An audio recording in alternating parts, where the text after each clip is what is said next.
What's up, Facebook Live? So, in real estate, you've got to be willing and able and ready to make some tough phone calls. And I'm not talking about cold calls, and I'm not talking about for sale by owners, and I'm not talking about expireds. I'm talking about calling your client when they're supposed to close on their brand new house in just a couple of days. And you're going to have to tell them, we know you packed up. We know you spent money on appraisals and inspections. We know you gave a 30-day notice to your apartment. We know you're supposed to move in a couple days.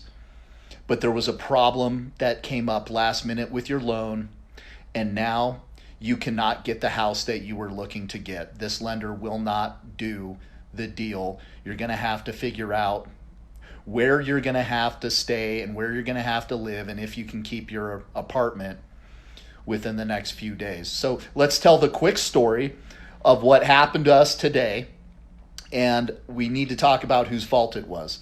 So here we go. We have a client, we're working a buyer, and we are supposed to get the closing disclosure today. It's supposed to go out today or be at the title company by tomorrow to go sign.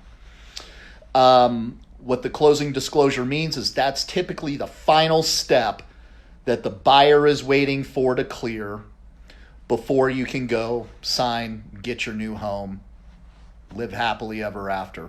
Well, we're one day away from that, and the lender calls and says, hey, we made a big mistake.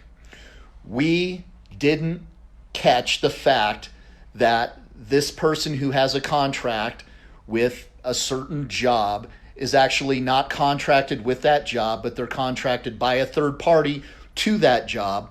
For that reason, we cannot do the loan. Now, to us, we have no fucking idea what the rules for lending are. We don't know. But guess what? It doesn't matter. The lender, did they cause that to happen? Yeah, they fucked up. They missed it. But whose fault is it? Doesn't fucking matter. It's our fault. Our client can no longer get the house because of the lender screwing up the deal. You see, there is no passing the blame in our organization here and our group of people. It doesn't matter who fucks up.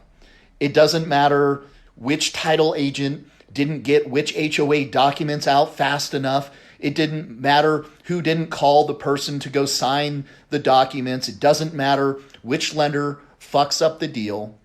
It doesn't even matter which agent won't work with us. It doesn't matter. It's our fault. How can we take responsibility? How do you take responsibility for something that is outside of your realm of knowledge? It had nothing to do with your control. How do you take responsibility for that? Or why would you? Because as soon as you take responsibility for whatever has been fucked up, you get to move on and you get to move forward. So look, we're scrambling. We're looking, see, can we call a private lender? Can we pass this off to another lender? Who can we call right now that can take care of this problem and try to move our client forward? It doesn't even matter what happened at this company and how they fucked up this loan on the last minute, because look, they should have caught that. They really just should have caught that when our client had had their paperwork in for 4 weeks, but it doesn't matter. It's not even worth getting mad about. You go right from the problem. Hey, your client is no longer getting their house, and we're like, this is our fucking problem now. We've got to figure it out. We're not going to rely on anybody else. We're not going to give anybody else the control to try to fix it. We're not going to call the lender and say, hey, you better work out this problem. No time for that shit. Take responsibility for your actions. Your client is working with that lender because you either advised them to work with this lender or you didn't advise them to work with a lender. Either way, it doesn't matter. It's your fault. So find a fucking solution.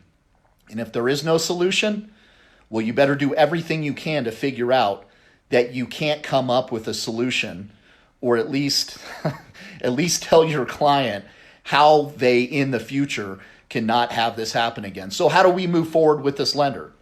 How do we move forward with a lender that made such a blatant and obvious mistake that it has caused this deal to fall out of escrow, it has completely fucked our client, and they've spent a whole bunch of money? A couple of things. I mean, we can go down there and meet them, talk to them about the mistake, and figure out how they let something like this slip. I mean, we can not ever use them again, which is maybe likely that we don't use this lender again. We can, come to some sort of agreement on a little bit better communication. Now, how do you prepare yourself for these contingencies that are going to come up? The answer is you can't. You cannot prepare for every single contingency that is going to happen in real estate that can stop a deal from happening. And so when my clients call me and they say, Dan, this is extremely important. I need to know, what are the chances of this deal closing for our house? How likely is it that our house is going to be sold and we're going to get to move in 5 days? And I give them some hope, but in my mind, I'm thinking right now the chances are zero.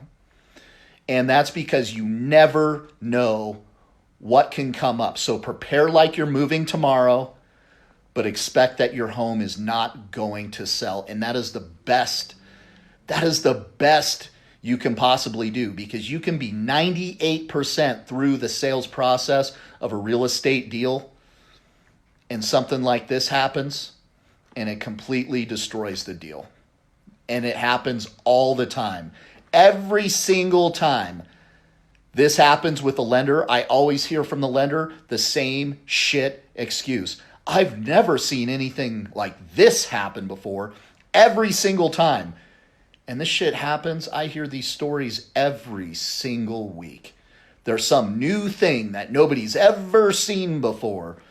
Okay, it's bullshit. But I'll tell you one thing. The lender also didn't offer us a solution. Didn't say, hey, I would try this avenue, or we could try this, or I don't know how this happened, but here's what we're going to do. So if you're the person on the other end who did fuck up, and you did fuck up, you better take responsibility and come back to us with some solutions if you want to continue having us hand you our buyers as clients. And it's as simple as that. Guys, people will trust you more when you fuck up if you take responsibility for it immediately, even if it wasn't exactly your fault. Even if you had nothing to do with the situation. You guys remember the example I gave last week about Home Depot? When you buy something like carpet from Home Depot and they're supposed to come install it, but they hire a third-party company to install that carpet, and then that third-party company fucks up, and you call Home Depot, and Home Depot tries to say, oh no, that's not us, that's a third-party company. And you're like, no, fuck you. I hired Home Depot. I didn't hire a third-party company. You guys hired a third-party company, and now you're trying to pass the blame. Guys, people will trust you more, even if it's not your fault, if you take responsibility and show initiative to take action to move it forward. I can't make it any more clear than that. It doesn't fix the mistake. Do we deserve to be fired for what happened with this lender? Do we deserve? And I can't say yes or no. I wouldn't be surprised if we get fired at this point. But one thing I can tell you for sure is we are definitely not entitled to keeping this client. And that's our attitude. We're not entitled to shit, but if we get fired, we definitely probably deserved it.